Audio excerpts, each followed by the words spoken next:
Sí, profesor. Sí, profesor. Muy bien. Con ustedes hemos visto leyes de la termodinámica, ¿no es cierto? ¿O no? Aló. Bueno, iba a poner un videíto, pero como no contestan, sospecho que ya lo hice, así que entonces vamos a entrar en materia de frente. Vamos a hablar sobre los gases ideales, ¿está bien? Gases ideales. Ahí nos hemos quedado, ¿no es cierto? Lo último que hemos visto es la transferencia de calor o de energía térmica. Ahora he cambiado ya en mis diapositivas el título, ¿no? Ya no hablo de transferencia de calor, sino transferencia de energía térmica, ¿no? Que eso es más apropiado. Muy bien. Vamos a hablar ahora sobre los gases ideales. Nosotros vamos a tomar como background, es decir, como conocimiento base, lo que hemos aprendido en la parte de colegio preuniversitaria, tanto en los cursos de física como en química, ¿no? Este es uno de los tantos temas que nosotros compartimos con los químicos. Otro de los temas que compartimos con los químicos es termodinámica, ¿sí? Eh, ese es, bueno, que justamente es el que viene a continuación. Entonces, acá yo les sugiero que tengan muy presente lo que han visto y de repente si están llevando a química algunos, lo que están viendo en química y hay que relacionarlo con lo que estamos aprendiendo acá. ¿Está bien? Si hay alguna duda, ya saben, como siempre, no duden en interrumpirme. ¿Eh? Muy bueno, ¿qué son los gases ideales? Partamos de una definición. Los gases ideales son gases reales, ¿sí? Es cualquier gas real, ¿sí? Como el oxígeno, el aire mismo. Es un gas real que bajo ciertas condiciones de presión o densidad, en otras palabras, a muy baja presión o baja densidad, es que todos se comportan igual, ¿sí? Todos se comportan igual. Y digamos, porque la pregunta sería, ¿qué tan baja, no? ¿Qué tan baja debe ser la presión o la densidad para que estos gases reales se comporten igual? O sea, dejen de tener una identidad, pues, ¿no? De eso se trata. Y cuando dejan de tener esta identidad se llaman gases ideales. ¿Qué tan bajo debe ser la presión o la densidad, como decía? Debe ser tal que, debe ser lo suficientemente baja, tal que o sea, cualquier gas satisfaga la ecuación de estado de los gases ideales. Entonces, cualquier gas real suficientemente enrarecido, entre paréntesis, léase a baja presión o baja densidad, cerrar paréntesis, satisface la ecuación de estado de los gases ideales. ¿Ok? Entonces aquí, acá abro nuevamente un paréntesis, hay una discusión siempre con algunos profes, ¿no? Que dicen que los gases ideales no existen. Es decir, un gas ideal como, digamos, como entidad única o como gas único no existe efectivamente. Lo que existen son gases reales que bajo ciertas condiciones se convierten en ideales. ¿De acuerdo? Y ya estoy mencionando cómo identificar esa condición de ideal, ¿no? Que pierden su identidad. No importa qué tipo de gas sea, cuál gas sea, ¿no? Si está suficientemente a baja de presión o densidad, todos cumplen la misma ecuación, se comportan por igual, ¿sí? A esa condición se le llama gas ideal. Ya ustedes de repente habrán escuchado hablar de los superconductores, ¿no? Sí, los gases, los superconductores, o sea, en realidad muchos metales, ¿sí? Casi todos en realidad, a muy, muy baja temperatura, menores que 4 grados, 4 Kelvin, menores que 4 Kelvin la mayoría, se convierten en superconductores. Y cuando están en esta etapa de superconducción, a todos se le llama superconductores, porque tienen igual comportamiento con respecto a la conducción eléctrica. ¿Está bien? Entonces, acá con los gases ideales pasa lo mismo, ¿sí? Después vamos a ver también que en varios aspectos de la física, cuando, las sustancias tienen un comportamiento común, es decir, pierden su identidad, ¿sí? Bajo ciertas condiciones, un nombre específico, ¿no?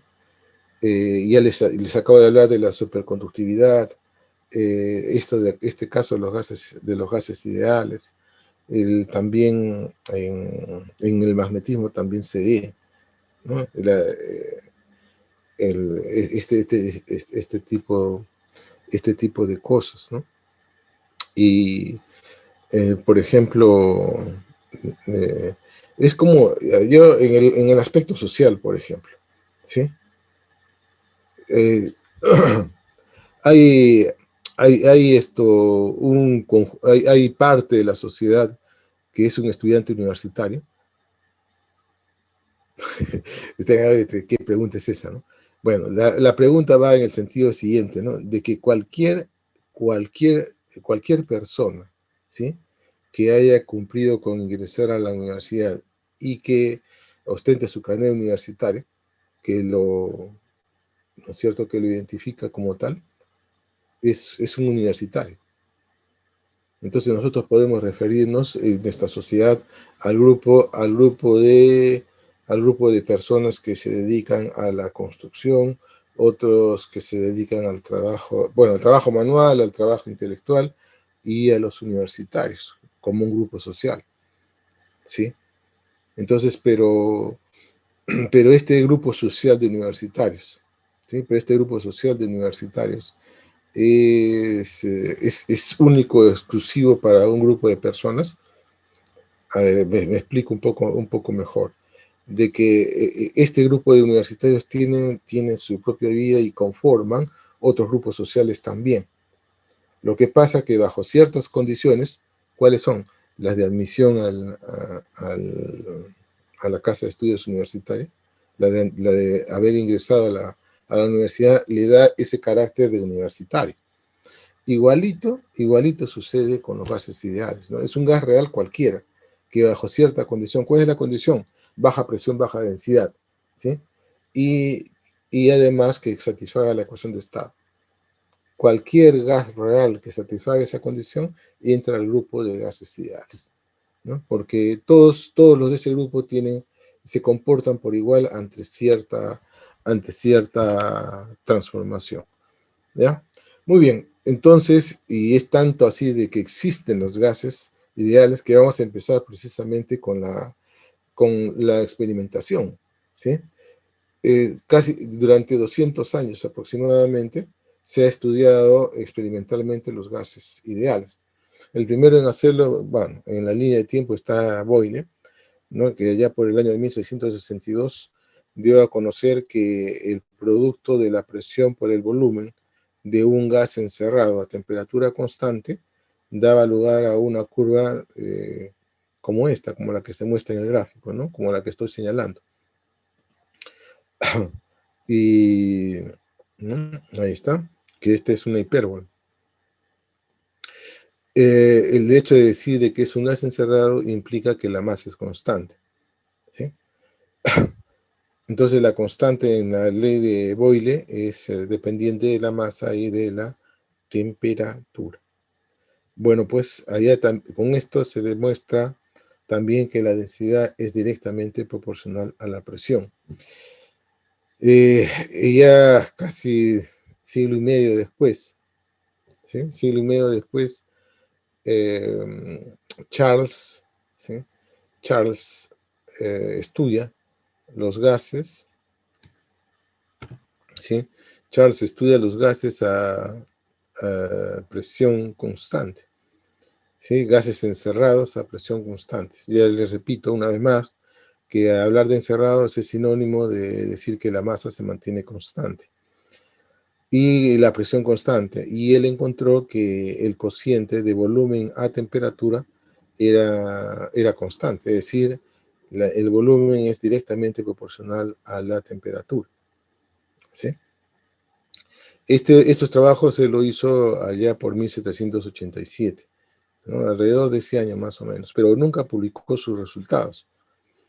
Quien sí tomó sus resultados y los publicó, además con su propia investigación, fue Gay-Lussac, ¿sí? Por eso, históricamente hay una cierta confusión al respecto. una, digamos, una discusión aclaradora sobre esto es visitar Wikipedia. Por ejemplo, para mí también fue una duda esto, así que empecé a indagar un poco sobre la historia. Y ahí en Wikipedia van a encontrar muy buenas referencias también sobre lo que se afirma, en la que Charles, ¿no es cierto? Él era un alquimista, ¿no? En esa época se llamaban así a los que se dedicaban a los aspectos químicos de la ciencia, y él trabajó con esto, ¿no? Él dejó unos manuscritos, pero, o sea, que los tomó precisamente Gay-Lussac, pero no para apropiarse de ellos, sino más bien para publicarlos. Gay-Lussac lo publicó conjuntamente con investigaciones de él, pero en su publicación hace referencia a Charles. Por eso es que se le atribuye a Charles esta ley, ¿sí? Que data, esta ley aproximadamente fue, digamos, repito, fue descubierta allá por los años alrededor de 1787, ¿eh? Pero siempre fue publicada en 1805 y, a ver, 1800, sí, en 1802, 1805, ¿no? Que quien lo hizo fue Gay-Lussac. Ok, entonces ya está, ya dada si alguien tiene alguna duda o quiera conocer más de esto, puede visitar Wikipedia. Ya, escriban allá, entran con el nombre de Charles, acá tienen el nombre de Charles, o si quieren de Gay-Lussac. Entonces en ambos casos se entrecruza como referencia. Muy bien, entonces entendemos que lo que aportó Gay-Lussac fue que la presión era directamente proporcional a la temperatura cuando se manipula gases encerrados con volumen constante, ¿sí? En el caso de mantener el volumen constante, la densidad es igual es constante, no cambia, ¿no? Porque dadas las condiciones, ¿sí? Tanto la masa como el volumen están constantes, de modo tal que la densidad del gas no cambia. Cambia la presión, cambia la temperatura, pero no cambian estas dos cantidades. Y en el caso de Charles, de la presión constante, la densidad es inversamente proporcional a la temperatura. Un aspecto de estas leyes es de que como no se puede llegar experimentalmente al cero absoluto, eh, implica de que acá en nuestra curva de la gráfica, sí que es esta recta, por eso tiene esta línea punteada que va hasta el cero absoluto, porque no han hecho experimentos en el cero absoluto, o muy cerca de ellos. ¿Está bien? Han llegado lo más cerca que pudieron, pero no han llegado al cero absoluto. Sin embargo, la tendencia, ¿no? O si quieren ustedes, extrapolación de la recta de ajuste, indica de que en el cero absoluto, ¿sí? En el cero absoluto, el volumen y la temperatura son ceros también. ¿De acuerdo? O sea, esto diría de que el gas no tiene ni volumen, ¿no? No tiene volumen y tampoco temperatura, ¿no? Es algo interesante. Muy bien. Y la última ley tiene que ver con el número de moléculas. Ya esto en 1811, en la que Amadeo Avogadro, ¿sí? publica un artículo en el cual hace referencia a que bajo condiciones normales, es decir, presión y temperatura, presión de una atmósfera y temperatura de 0 Kelvin, de acuerdo, bajo condiciones normales, volúmenes iguales de diferentes gases contienen el mismo número de moléculas, es decir, la cantidad de materia es la misma, ¿sí? Sin importar la estructura de la molécula, ¿sí? Todos tienen la misma cantidad de moléculas para las condiciones normales, ¿no? Volúmenes iguales a condiciones normales. Esto implica que la densidad es inversamente proporcional al número de moléculas. Ok, muy bien. Como una conclusión, ¿no es cierto?, de todas estas leyes de casi 200 años de experimentación, se puede resumir en una ecuación denominada la ecuación de estado de los gases ideales. PV es igual a nRT. Bueno, la deducción a esta ecuación se hace a partir de la densidad, ¿no? Con la ley de Boyle, la densidad directamente proporcional a la presión.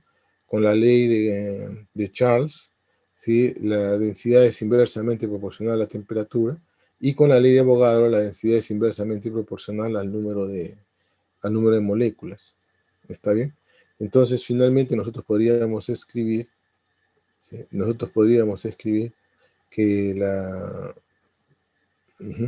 que la densidad, por ejemplo, aquí lo haré, la densidad es igual a una constante. ¿Cómo le llamamos la constante? La constante Z, ¿está bien? Ya. La constante Z por presión, temperatura y el número de moles. ¿De acuerdo? Pero la densidad también es la masa del gas entre el volumen del gas. ¿De acuerdo?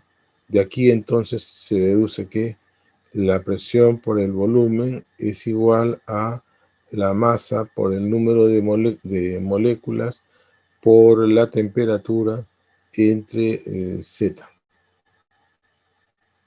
¿Sí? Esta constante Z. ¿De acuerdo? Ahora bien, esta constante Z, sí, es una constante que nosotros le hemos puesto para que la proporcionalidad que acá aparece, se convierta en igualdad, ¿no es cierto? Este debe ser una constante numérica. Bueno, en todo caso, se tiene de que ese cociente es se puede denominar, se puede llamar, ¿no? Es decir, la masa entre Z, esa pasa a ser, como estábamos, recuerdan ustedes, ¿no? Estábamos tratando, todo se ha tratado con gases encerrados. La masa entonces pasa a ser como una constante, ¿no? Una constante en todas las experimentaciones realizadas.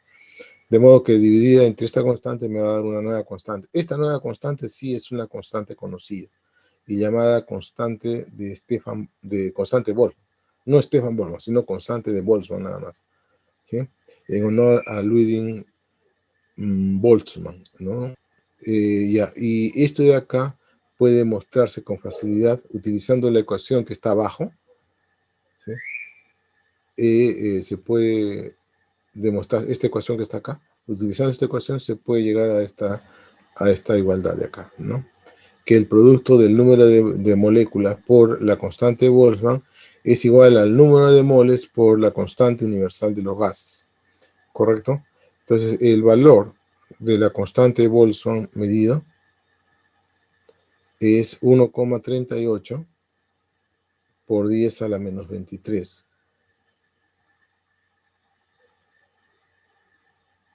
Esto lo pueden ustedes encontrar en la literatura.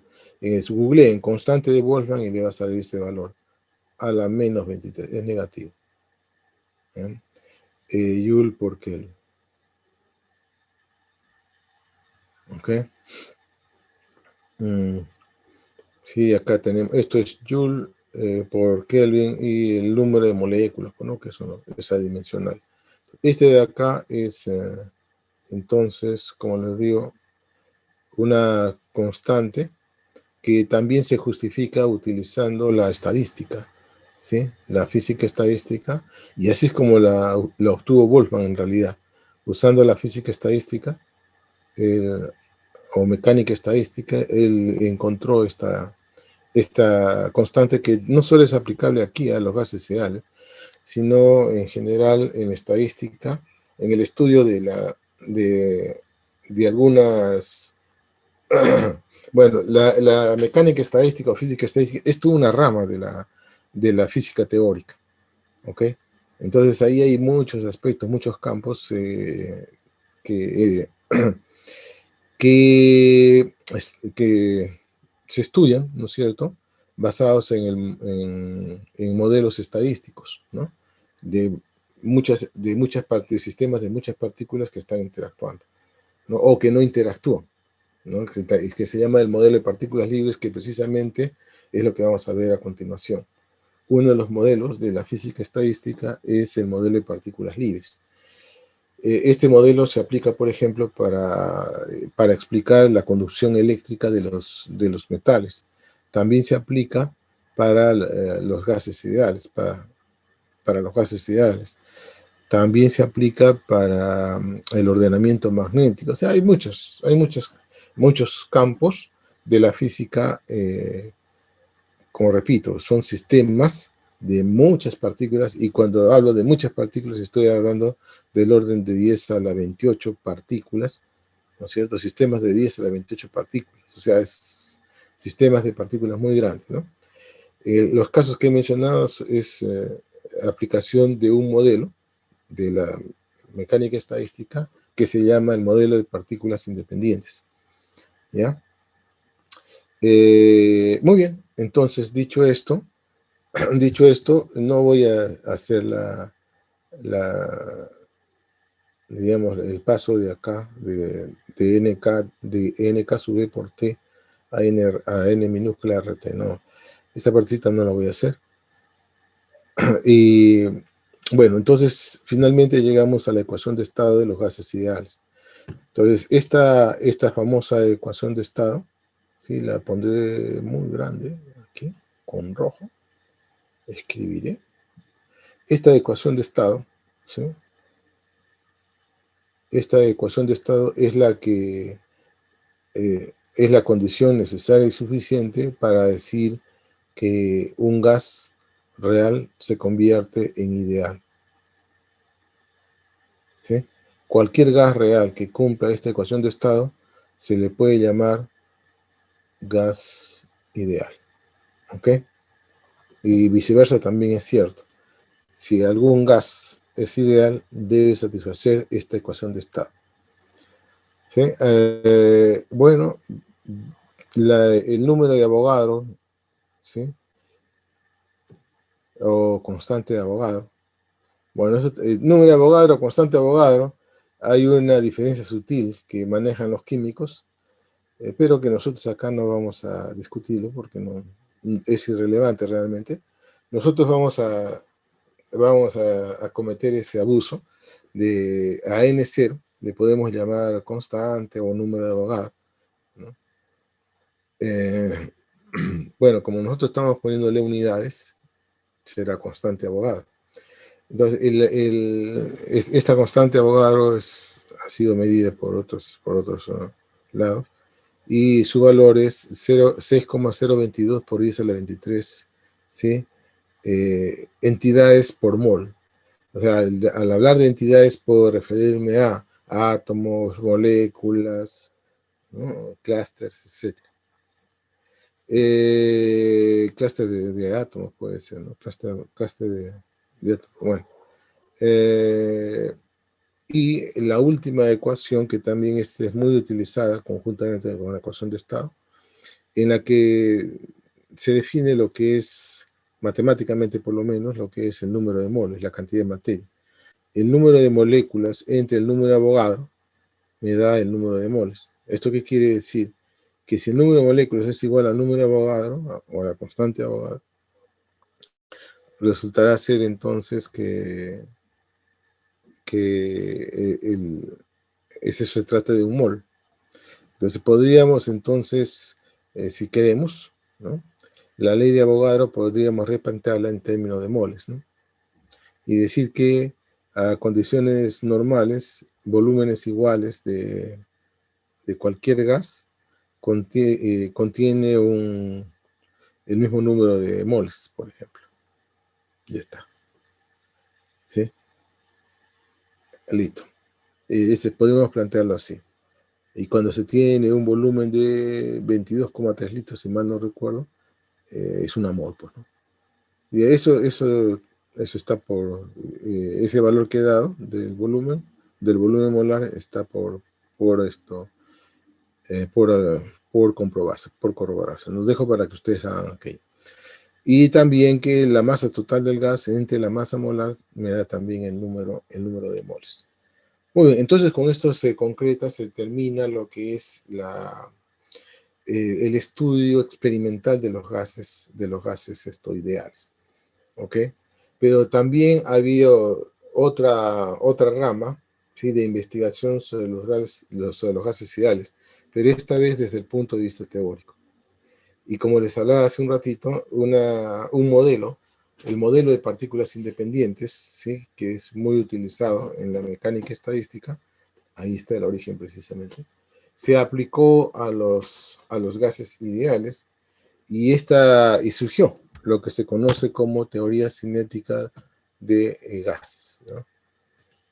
Entonces, la teoría cinética de gases es una aplicación de la teoría de partículas independientes en mecánica estadística.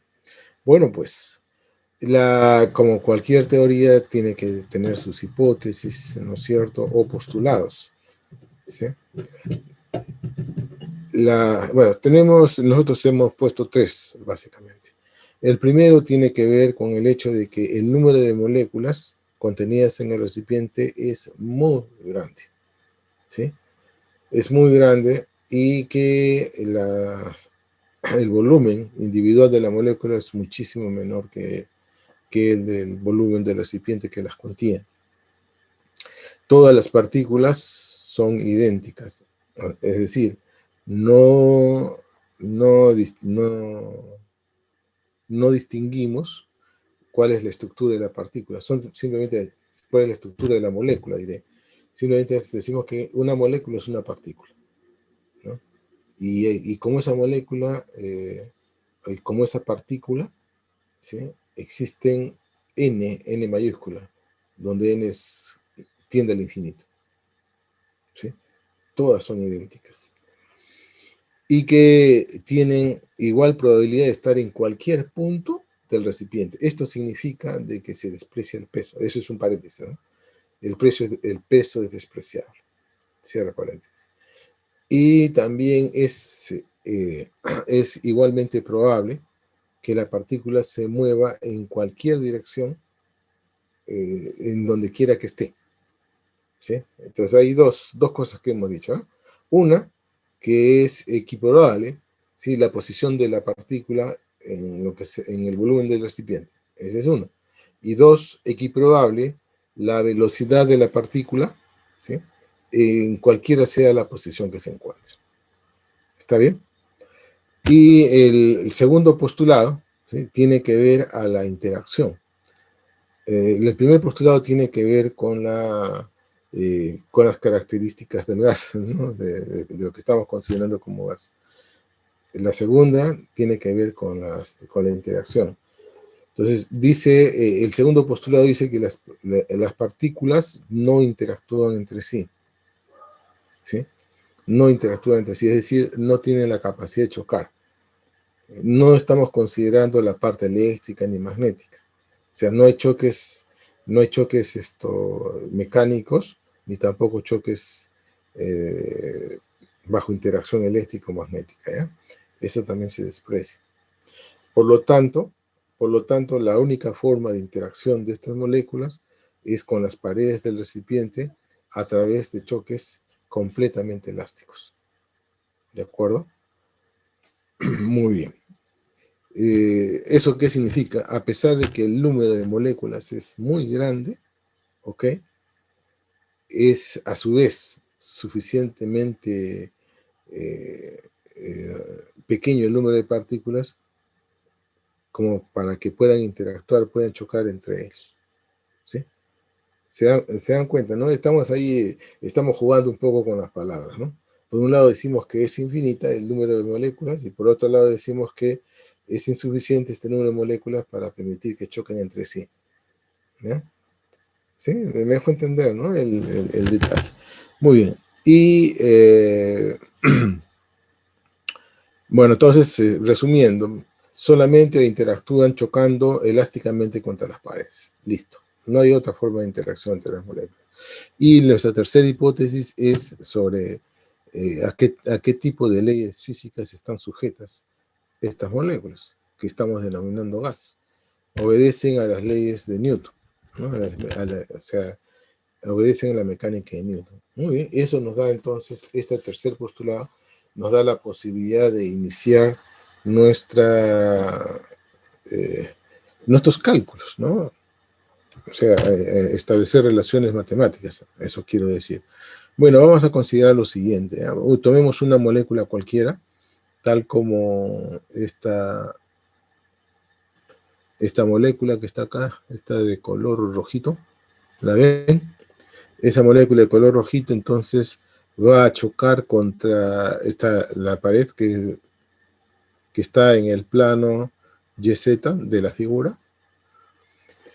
Como es un choque elástico, ¿sí? Es un choque elástico y además asumamos que las paredes son lisas, por nuestro conocimiento de choques, ¿sí?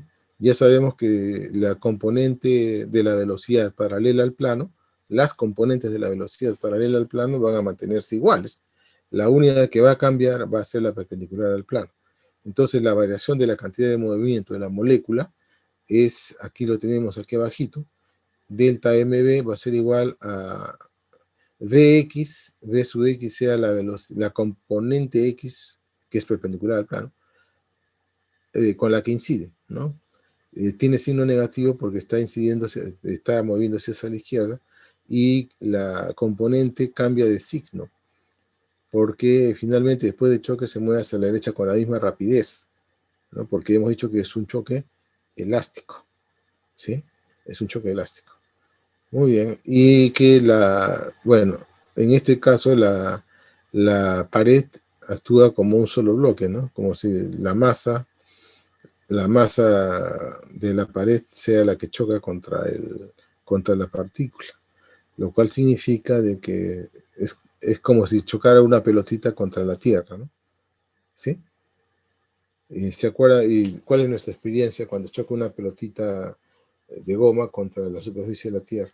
Que si la dejamos caer desde la altura de 1 metro, rebota hasta ese metro, hasta la misma altura rebota, ¿no? Porque es un choque elástico. ¿Está bien? Igual sucede acá, ¿no? Igual sucede acá, de que entonces la variación de la cantidad de movimiento es 2 veces la masa de la molécula por la rapidez v sub x. Si nosotros dividimos esto entre el delta t, entre el tiempo, nos va a dar la fuerza. Pero si el delta t es el tiempo entre choques consecutivos, ¿sí? Tendremos al cociente de la variación de la cantidad de movimiento por unidad de tiempo, tendremos la fuerza, ¿no? Entonces, por definición, la segunda ley de Newton. Será la fuerza, pero la fuerza media, si es que el delta t, recalco, es el tiempo que demora una partícula en chocar, ¿sí? Por ejemplo, lo que observamos, el choque que observamos en la pared del plano YZ, va hacia la otra pared, choca y retorna, ¿sí? Y retorna. Entonces, de ida y vuelta, ¿no? Ese es el tiempo, que vamos a considerar. Entonces, ahora, ¿la rapidez cambió cuando chocó contra esta pared? No. Cuando choca contra la otra pared que estoy señalando en la figura, ¿sí? Cuando choca con esta pared, ¿cambia la rapidez? Tampoco. Entonces, este trayecto de 2L, donde L es la longitud de la arista al cubo, ¿sí? Este trayecto de 2L lo recorre con la misma rapidez. ¿Está bien? Entonces vamos a hacer aquí, vamos a decir entonces de que la rapidez Bx, eso está feo. La rapidez Bx, entonces, va a ser igual a 2L entre el delta t. ¿Cuál delta t? Este que está acá abajito. ¿Ok? Si lo despejamos, tendríamos que delta t será igual a 2L entre Bx. ¿Está bien?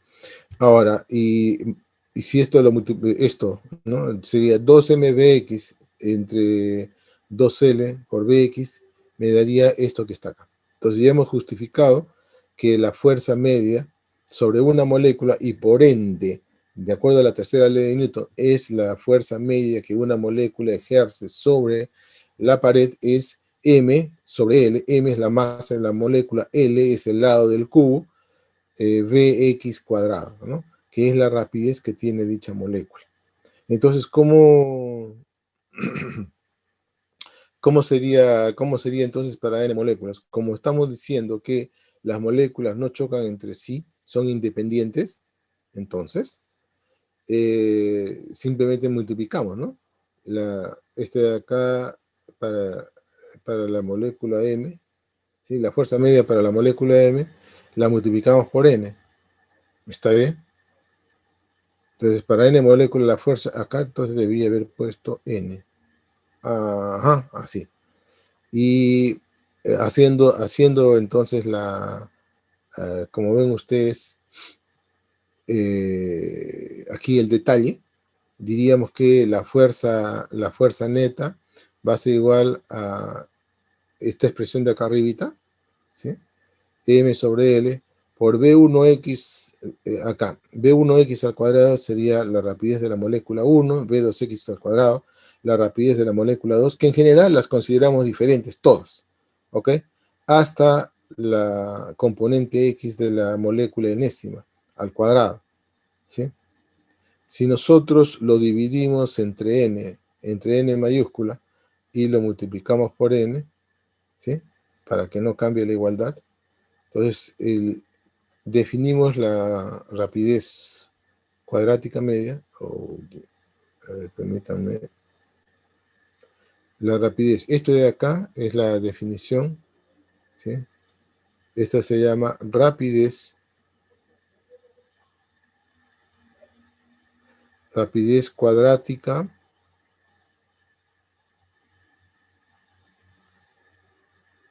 media, ¿sí? Esa es la definición de rapidez cuadrática media, ¿ya? Para la componente X, ¿no? Entonces debo escribir entonces eje X, ¿ya? Sí, es la suma de las rapideces al cuadrado entre n, que es el número de moléculas. ¿Está bien? Entonces, en esencia, si yo quisiera calcular la presión, ¿no es cierto?, que es la fuerza neta. Acá, sí, la fuerza neta entre el área. ¿Ok? Esto sería, en el eje X, ¿no? ¿Sí? Sería entonces esto que está acá arriba entre el área, que es L cuadrado. Entonces lo escribiría así, M sobre L, de acá arribita, del área, es L cuadrado, por L es L cubo, ¿no? Ajá, ahí está. Espero que se distinga, L cubo. Y luego tenemos que multiplicarla por N por Bx cuadrado, rayita. ¿Sí? Esto de acá está un poco, ya está, así está mejor. Bx cuadrado, ¿se entiende? Esta n, ¿no? Con esta se va, ¿no? ¿Está bien? ¿Se entendió? Espero que sí. Bien, entonces si cambiamos de diapositiva, bueno, vamos a dejar esto de acá, lo vamos a borrar. Si vamos a hacer un borrado selectivo de las cosas acá, nosotros, para que pueda tenerse claridad. Y lo que nos interesa lo vamos a dejar.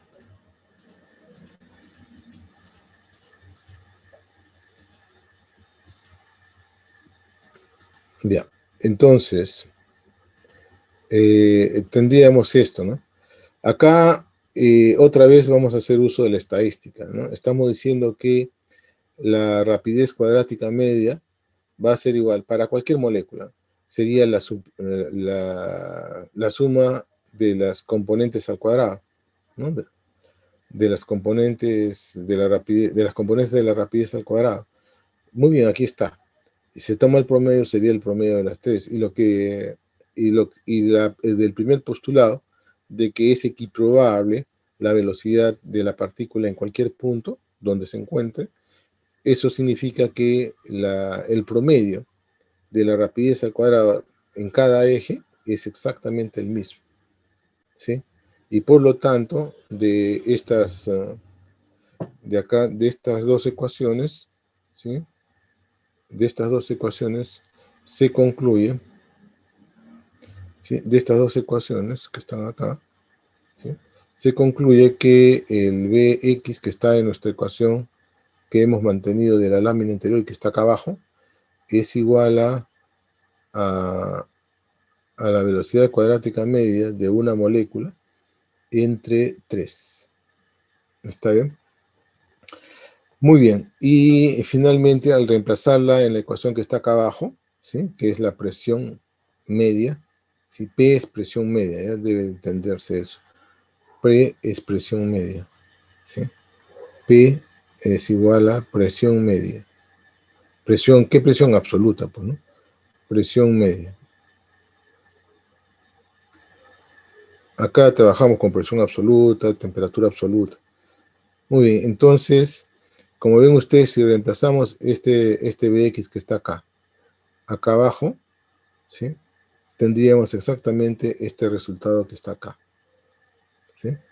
Este resultado, ¿sí? Entonces, la presión media del gas es igual a 1/3 del número de moléculas por la masa de una molécula entre el volumen del cubo por la rapidez al cuadrado en promedio de una partícula, ¿sí? Y bueno, nosotros sabemos que el número de moléculas por la masa de una molécula es la masa total del gas. Entre el volumen total me da la densidad del gas. Entonces, la densidad es un parámetro macroscópico, ¿sí? La presión es un parámetro macroscópico que yo lo puedo medir con instrumentos, lo mismo que la densidad. ¿Está bien? ¿Y cuál es lo importante, lo interesante de este resultado? Que estos parámetros macroscópicos están relacionados en una ecuación con la rapidez cuadrática media de una molécula, que esta sí es una cantidad, digamos, microscópica, ¿sí? Porque está asociada a la molécula, ¿de acuerdo? O a la partícula, como le hemos venido llamando, ¿ok? Esta está asociada a la partícula. De manera tal de que ese es el gran, digamos, goal, como le llaman los ingleses, usan la palabra goal, ¿no es cierto? El gran goal para decir de que es un buen logro. Entonces, y hasta hemos llegado hasta acá, nada más con la teoría de partículas independientes o con la teoría cinética. Hasta aquí nada más podemos llegar. ¿Está bien? Ahora, si nosotros comparamos, ¿sí?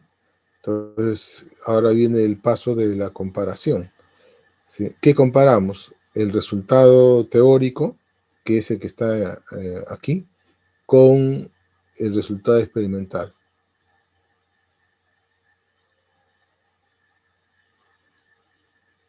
Con el resultado experimental. ¿Cuál es el resultado experimental? A ver, ¿cuál es el resultado experimental? ¿Quién me dice? A ver. ¿Cuál es? La ecuación de estado, ¿no es cierto? PV igual a nRT. Ese es el resultado experimental. ¿De acuerdo? Entonces, como acá tengo presión, lo igual a la presión acá, entonces todo esto, 1/3 de ρ v cuadrado, ¿sí? Bueno, puedo hacer eso acá, creo. Entonces diríamos que 1/3 de ρ por la velocidad cuadrática media va a ser igual a nRT sobre V. ¿Está bien? Bueno, y acá operamos, ¿sí? No se confundan esto, ¿eh? Velocidad con volumen, ¿eh? No se confundan. Desde aquí operamos. ¿Cómo operamos? Esta densidad es... ya, pues yo tendré que hacerlo, ¿no? Porque el resultado ya está acá. Entonces sería así, 1/3 de N por M, ¿no es cierto? por la... Ahí está. Entonces de acá, como ven ustedes, podemos... Y este NRT lo podemos poner... ya estoy aquí... Bueno, tendríamos que hacerlo así, a ver. Voy a reescribir esto. NM tercios. Me faltó el B aquí, ¿no? El B de volumen. ¿Sí? Entonces, como ven ustedes, aquí se puede cancelar el volumen, ¿no? El volumen se puede cancelar. ¿Sí? El volumen aquí, con este volumen de acá, se puede cancelar. ¿Está bien? Entonces, continuamos. Y sería 1/3 de Nm por la velocidad cuadrática media va a ser igual a NR. Este NR lo voy a cambiar por el NKB. N es el número de moléculas, por T. Y otra vez aquí cancelamos, ¿sí? Podemos cancelar el número de moléculas. N con N se va, ¿sí? Y luego, ya, pues ahora lo que hacemos ahora es llegar a esto. ¿Cómo hacemos para llegar a esto? Este 3 lo pasamos para el otro lado y ambos miembros los dividimos entre 2, ¿no? Entonces de aquí pasamos a esto que está acá. ¿Ok? De ahí pasamos a eso. Mejor lo hago con otro color, ¿no? Esa flecha, para que pueda ser más visible. Ya con azul le vamos a poner. Entonces de aquí vamos para acá. ¿Ok? Entonces, y esta ecuación resulta que se llama la ecuación de... ¿sí?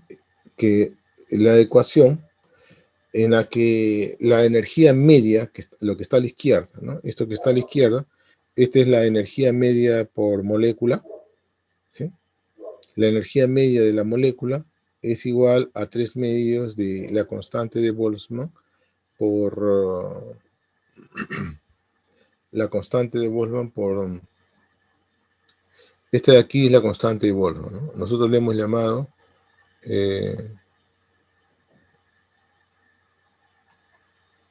¿qué pasó? A ver, a esta le hemos llamado constante de Boltzmann. Así, K sub B. Bueno, ya está. Esa constante de Boltzmann por el tiempo, por la temperatura, perdón, por la temperatura absoluta. Entonces eso significa que la energía cinética media de una molécula, ¿sí?, está relacionada con la temperatura absoluta. Entonces, perdón, ¿se acuerdan ustedes que cuando hablamos de la temperatura dijimos que esta está relacionada con con el movimiento molecular? Pues esta ecuación es la que justifica esa frase. ¿Ok? Esa proposición está justificada por esta ecuación. Entonces, si nos preguntasen por qué se dice que la temperatura, o cómo justifica usted que la temperatura está relacionada directamente con el movimiento molecular, tienen que citar este resultado, esta ecuación, que se conoce entonces como la interpretación cinética de la temperatura. Ahora, esto es, miren ustedes, lo interesante aquí que se trata, esta ecuación es para una molécula. Mejor lo escribo, ¿verdad? Para que se aprecie bien el asunto. Esto es válido para una molécula, ¿ya? Esto es para una molécula, ¿no? Esto es para una molécula. Una molécula. Y para n moléculas, para n moléculas,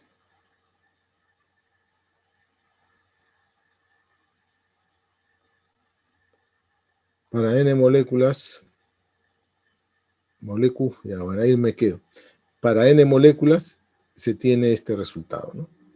Este resultado de acá. Para n moléculas es esto, ¿sí? Que la energía interna ya se llama, sería la energía cinética, ¿sí? Esta sería la energía cinética total del gas, pues, ¿no? Cuando se multiplica por n.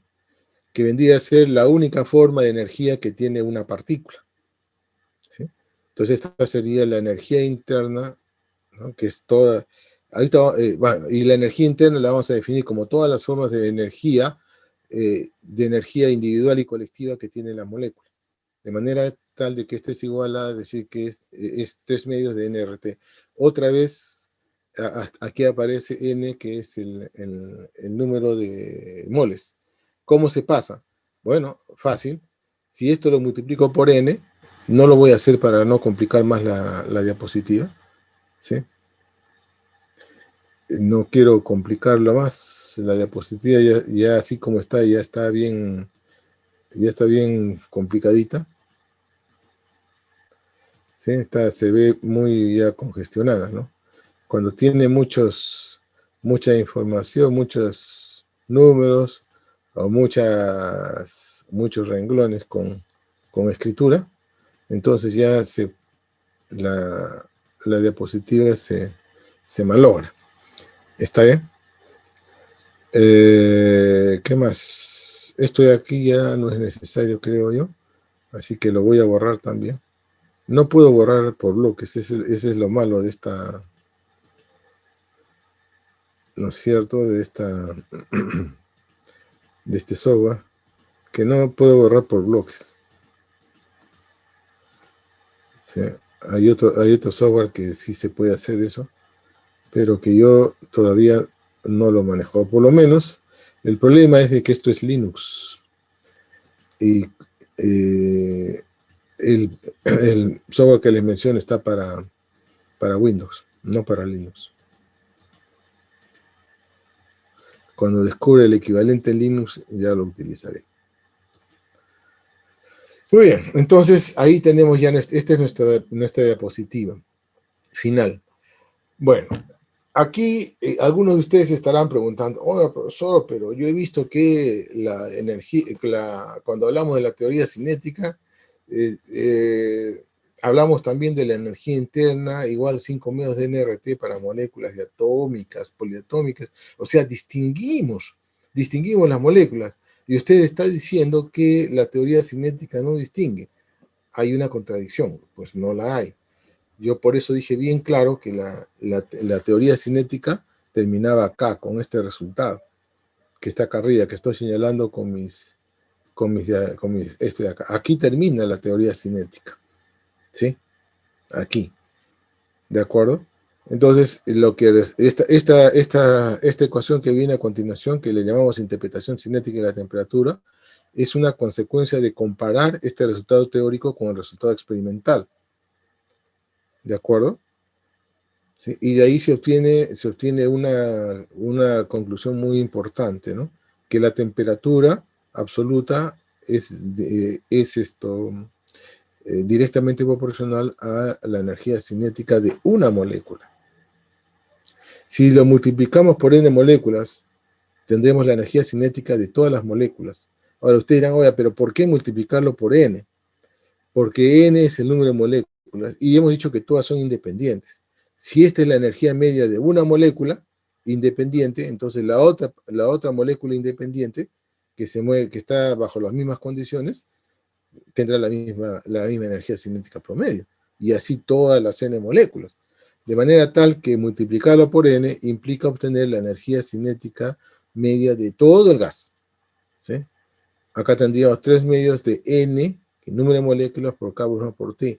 Y este n mayúscula K volumen por T es igual a n minúscula RT. ¿Está bien? Y ya está.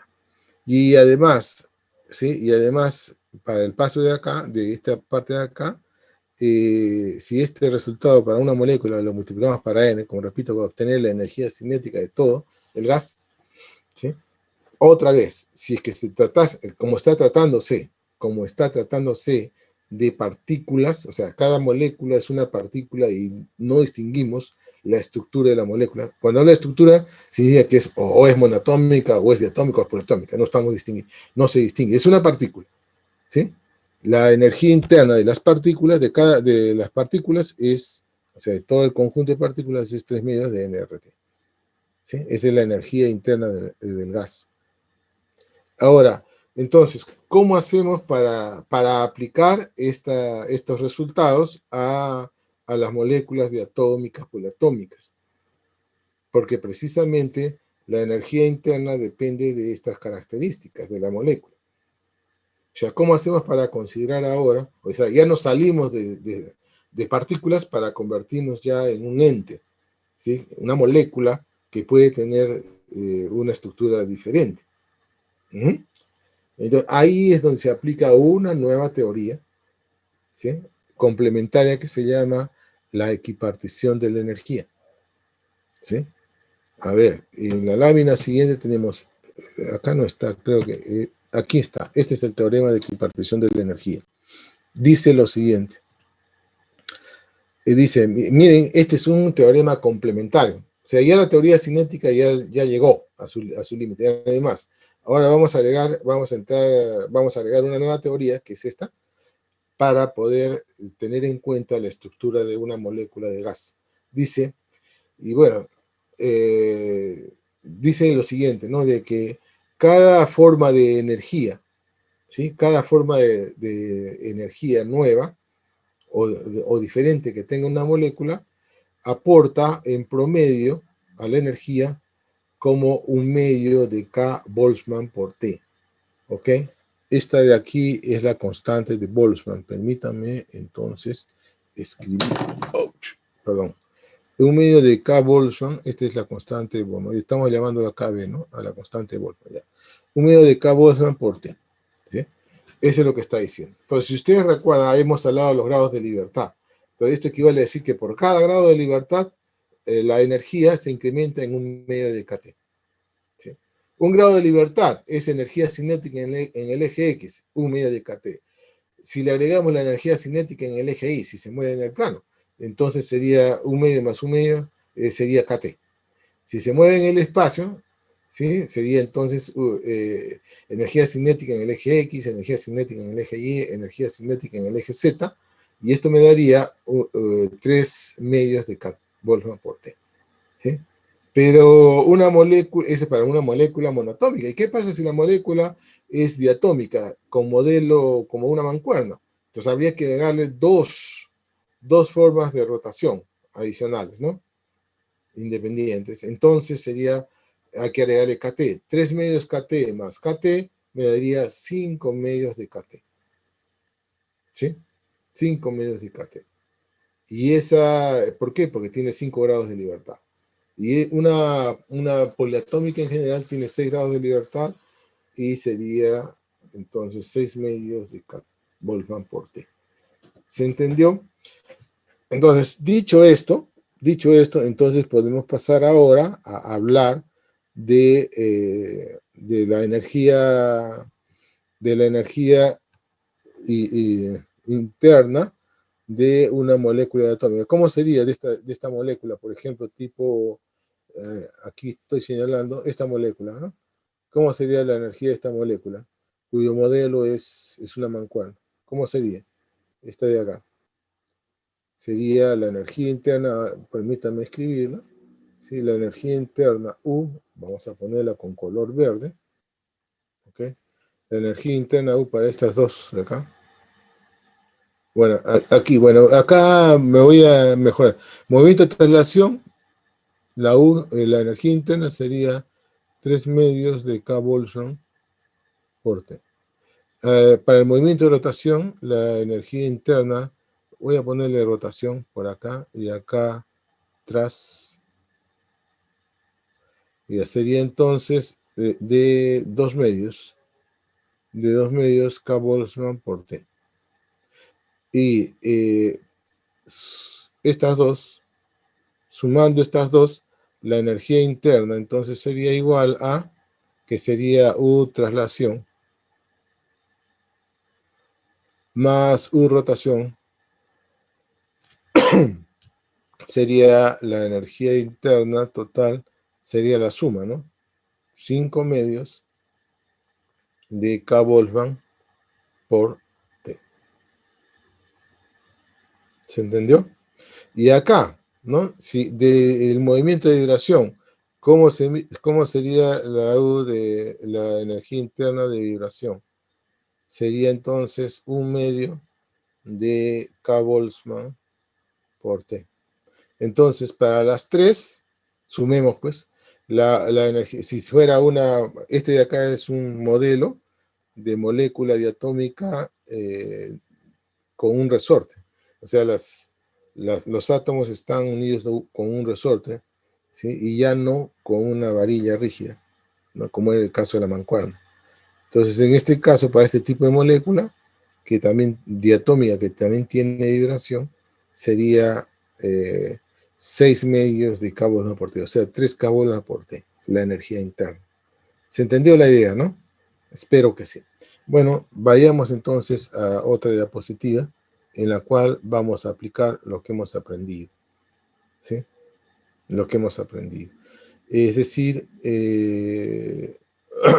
vamos a experimentar con un gas encerrado a volumen constante, ¿sí? Un gas ideal encerrado a volumen constante. Entonces, a la temperatura T tiene un volumen V que no va a cambiar, es constante, y tiene una energía cinética, ¿sí? La media E, es su KT, como está acá, ¿de acuerdo? Nosotros sabemos, ya por lo que hemos visto en la ley de Dulong y Petit,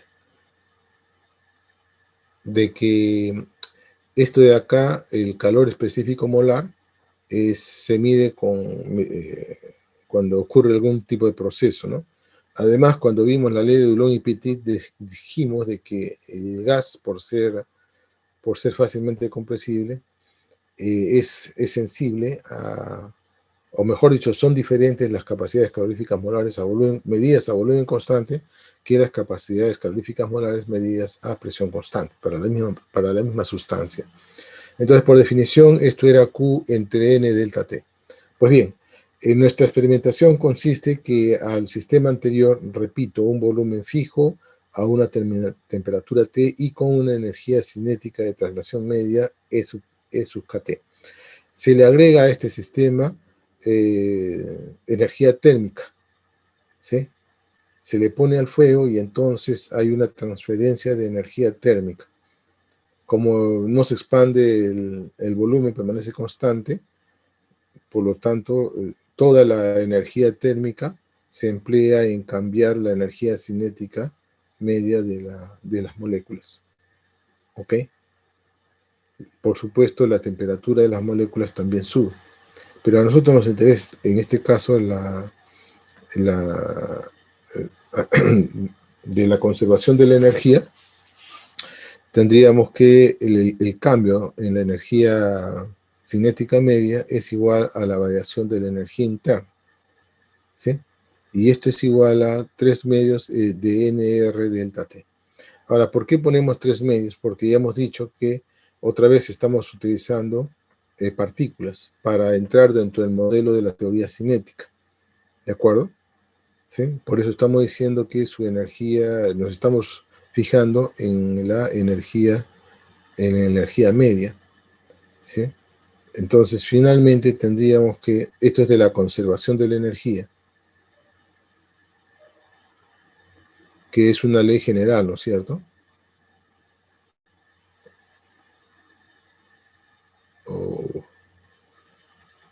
Conservación de energía.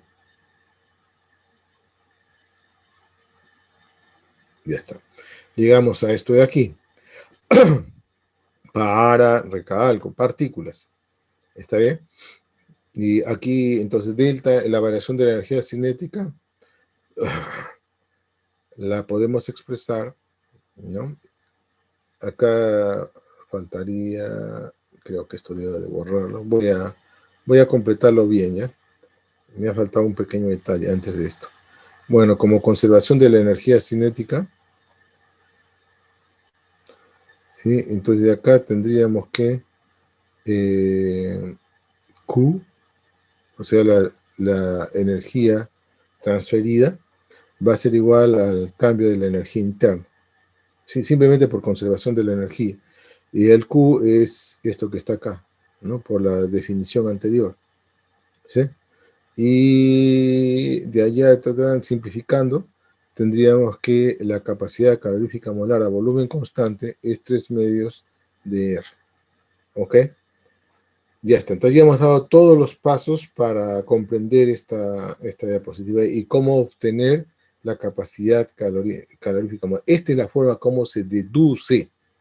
Se deduce. ¿Ya? Se deduce esta expresión que está acá. Esta es la deducción, lo que acabamos de hacer ahorita. Y, bueno, ahora, ¿qué más nos falta hacer? Muy bien. Entonces, ya está claro de que esto de aquí es CB3 medios para el caso monotómico. Y ahora, ¿sí? Y ahora vamos a ver para el caso diatómico, etc. ¿Sí? Otra vez volvemos a este caso de acá, ¿no? ¿Sí? A este caso de acá. Bueno, acá como estamos los gases, estamos hablando del gas diatómico, tendremos que esto es CB, 5 medios de R, ¿no? Y eso ya lo hemos explicado, ¿está bien? Eso ya lo hemos explicado. Pero si queremos la deducción, sí tenemos que juntar lo que hemos dicho para la lámina anterior, más este teorema de equipartición, y recién llegamos a esto que está acá, ¿no? Esa es la forma como se deduce. Tenemos que citar las dos fuentes, la teoría cinética y el teorema de equipartición, ¿no? Si no citamos este último, entonces estaría incompleta o mal entendida la teoría cinética. Muy bien, entonces sería el CB aquí 5 medios de R. Y para el caso de este tipo de molécula, ¿sí? Para esta, el CB sería 3R. ¿Ya? El CB sería 3R. Muy bien, pasamos a la siguiente lámina. Bueno, esto ya son ejemplos numéricos, así que ya ustedes están entrenados en esto, así que no lo vamos a hacer. Y vamos a entrar a lo que es la termodinámica. ¿Alguna pregunta hasta acá? Porque este ya es un nuevo tema. ¿Preguntas? Muy bien, creo que me demoré mucho para hablar de la teoría cinética. He utilizado prácticamente una hora todo lo que es de gases ideales. Y yo tenía planificado en hacerlo más o menos en 40 minutos o menos. Me he demorado demasiado. Entonces, casi en doble de lo que yo había planificado. Entonces, lo que vamos a hacer es, yo quería mostrarles este video que está aquí, pero no va a ser posible. Tendrán que verlo ustedes por su cuenta. Si no lo ven, ya bueno, ya corren por su cuenta. Vean todos los videos que están en la tercera lámina de esta unidad. Todos, véanlos todos. Ya hemos visto uno, pero véanlo otra vez. ¿Sí? Pero véanlo en forma crítica. Y para la siguiente clase, que será la próxima semana, ya pues espero preguntas de ustedes, ¿no? Y esas son intervenciones, ¿eh? Sus preguntas, sus dudas, sus comentarios serán intervenciones. Así que aprovechen, porque ya la próxima es la última semana de clases y ya no habrá más oportunidad para las intervenciones orales. Que eso son 2 puntos, ¿eh? Contribuyen con 2 puntos para el examen final. Para la nota del examen final, para llegar a 20. Muy bien, vamos con termodinámica sin más dilación. Bueno, quiero decir entonces, como una introducción, de que la termodinámica es una teoría macroscópica. O sea, lo que ve son los cambios que sufre una sustancia, las transformaciones que sufre una sustancia, ¿ok? Debido a diferentes efectos externos, como la transferencia de energía térmica, o también cuando el sistema o sobre el sistema se realiza trabajo. ¿Está bien? Entonces hay transformaciones que sufre el sistema, ¿sí? Y si estudiado esto desde el punto de vista macroscópico, es decir, sin tener que meternos al análisis de la molécula, cuántas moléculas hay, cómo son, si son monoatómicas, diatómicas, etcétera, sin meternos a eso, tenemos que describir estas transformaciones. Eso se llama termodinámica. Y está resumida en 4 leyes, ¿sí? Que resultan directamente del experimento. Son leyes empíricas, ¿sí? La ley 0, 1, 2 y 3. Ya de todas ellas las hemos tocado anteriormente, pero de todas formas vamos ahora a estudiarlas en forma estructurada como una teoría. Como siempre hacemos, cada vez que nos metemos en una nueva rama de la física, hablamos de los conceptos generales. Vamos a definir un sistema termodinámico. Es todo objeto, ¿sí? Que interesa solamente su interacción energética con el entorno, ¿sí? Nada más que eso, o sea, no estamos diciendo que es una masa constante, no estamos diciendo que es un sistema con paredes físicas, como por ejemplo el aire encerrado en un globo, ¿no? A decir, por ejemplo, el aire, como están viendo ahorita mi mano, ¿no? El aire encerrado en mi mano ahorita, ¿no? Entonces, hay partes que no tienen paredes físicas, ¿verdad? Pero ese es mi sistema, ¿de acuerdo? Entonces, no estamos diciendo, recalco entonces, que no es un volumen fijo, no es una masa fija, no es de forma fija. Entonces, simplemente es un objeto cualquiera, ¿sí? Del cual me interesa estudiar su interacción con el medio ambiente.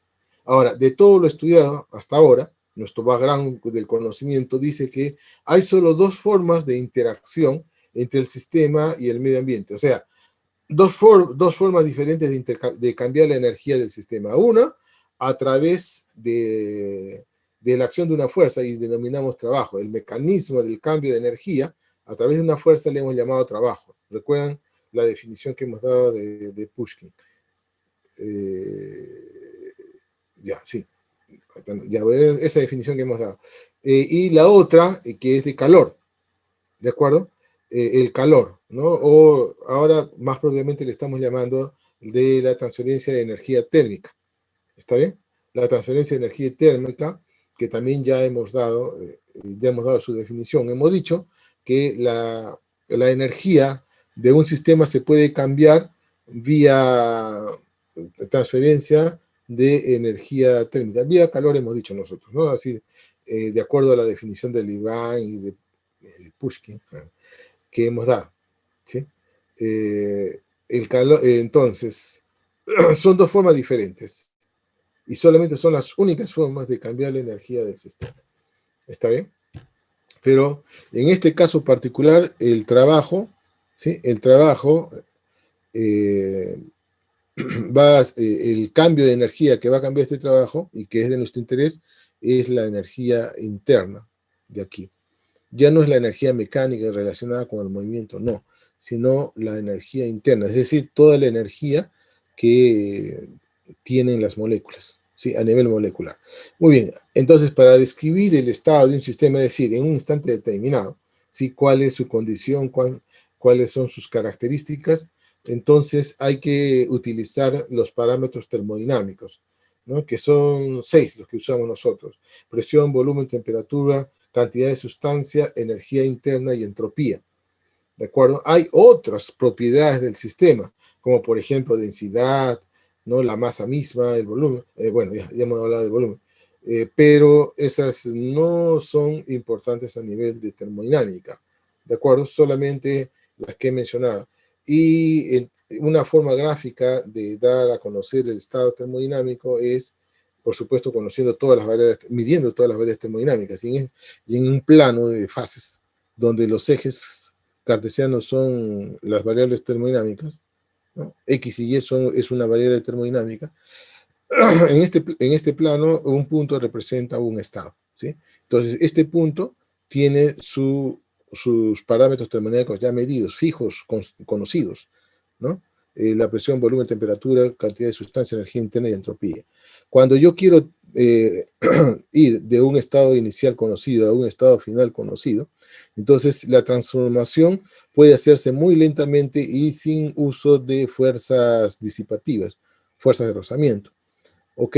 Y por lo tanto, si se hace muy lentamente, para cada estado intermedio por el que transita el sistema, se pueden medir las cantidades termodinámicas. Y entonces a ese tipo de proceso se llama reversible y se representa por una línea, ¿no? O curva en general en el plano de fases anteriormente descrito. Pero ¿qué pasa si los estados intermedios son transitados muy rápidamente de tal manera que no hay tiempo para medir los parámetros termodinámicos. Entonces se representa por una línea difusa, así como ven ustedes, no es una línea en realidad, sino es un conjunto de estados difusos, ¿no es cierto? Entonces a esto se le llama un proceso irreversible, ¿sí? Es un proceso irreversible. Acá también hago hincapié de que todos los procesos reales, ¿sí?, son de tipo irreversible, ¿ok? Como cuáles, por ejemplo, la explosión de una estrella, eh, la evaporación del agua en el mar, ¿está bien? El flujo de agua en un río, el destapar, el gas que escapa cuando se destapa una gaseosa, etc. Y ciclo termodinámico es aquel conjunto de estados que empiezan en uno y terminan en el mismo estado. Esto en la gráfica del plano de fases sería una curva, o sea, un conjunto de curvas, ¿sí?, que forman una figura cerrada, ¿sí? Una figura cerrada. Muy bien. Bueno, sobre trabajo y calor o la transferencia de energía térmica, ya hemos hablado antes, ¿sí? Acá estoy dando nuevamente, como ya les dije anteriormente, estoy dando otra vez definiciones, ¿sí?, diferentes, pero que no son contradictorias. ¿Sí? Todas son compatibles entre sí, ¿ya? Estoy dando otra definición de trabajo, pero desde el punto de vista termodinámico. Dice, es una forma de interacción entre el sistema y el medio ambiente, a través de una fuerza, ¿no?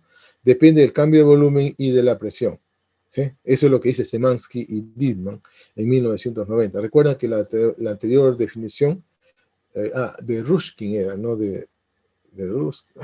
Perdónenme, no voy a mencionar nombres si no me acuerdo bien. La anterior definición que hemos dado nosotros era de que es la transferencia de energía mediante la acción de una fuerza, ¿no es cierto? Ya, eso, bueno, ahora estamos dando otra forma de Szymanski, ¿no? De Szymanski. Bueno, aquí el detalle importante es decir de que en la gráfica de presión-volumen, de presión en función del volumen, el área encerrada bajo la línea de transformación vendría a ser exactamente, numéricamente igual al trabajo. ¿Ok? Ejemplos numéricos. El calor, que es la otra forma, ¿sí?, la otra forma de transferencia de energía, la leo, la definición del Libán. Dice, transferencia de energía entre el sistema y su entorno debido a una diferencia de temperaturas, ¿no? Depende del proceso, ¿sí? Acá falta decir de que este calor o transferencia de energía térmica va espontáneamente de zonas calientes a zonas frías, ¿no? Bueno, ya son dos que no lo dicen, así que... Y esto sí es nuevo. Por último, la energía interna, ¿sí? La energía interna ya hemos visto desde el punto de vista microscópico es que es la suma de todas las formas de energía individual y colectiva de las moléculas. Y desde el punto de vista macroscópico sería la energía contenida en un sistema, ¿sí?, a nivel molecular, ¿de acuerdo? Y esta puede ser cambiada por los dos procesos anteriormente vistos, ¿no? Por el calor y por el trabajo, ¿ok? La primera ley de la termodinámica, ¿sí? Y acá terminamos. Dice que esta es la aplicación de la ley de conservación de la energía al sistema, ¿sí? Eso es de lo que se está diciendo, ¿ah? Aquí está. Esa es la ley de conservación de la energía aplicada al sistema. Ok, entonces como consecuencia de ello, ya esto lo hemos repetido, ¿no? Esta primera ley de la termodinámica podemos decir que es la definición macroscópica de la energía interna también, ¿no? Diciendo lo siguiente, que el cambio de energía interna se debe al calor absorbido, ¿sí?, menos el trabajo realizado por el sistema, menos el trabajo neto. Bueno, para el uso correcto de esta ecuación es necesaria la convención que está aquí, ¿no?, que estoy dando. Para el calor, si entra es positivo, si sale es negativo. Para el trabajo, si es realizado por el sistema, es decir, el volumen aumenta, el trabajo es positivo. Si el trabajo es realizado sobre el sistema, el volumen disminuye, trabajo negativo, ¿ya? Ahora, ustedes van a encontrar en otro libro, en el Sears creo que es, o en el propio Servo, no me acuerdo cuál de los dos, que en vez de poner un menos acá, pone un más, ¿ok? Pero la convención es diferente para el trabajo, ¿ya? Así que tengan cuidado.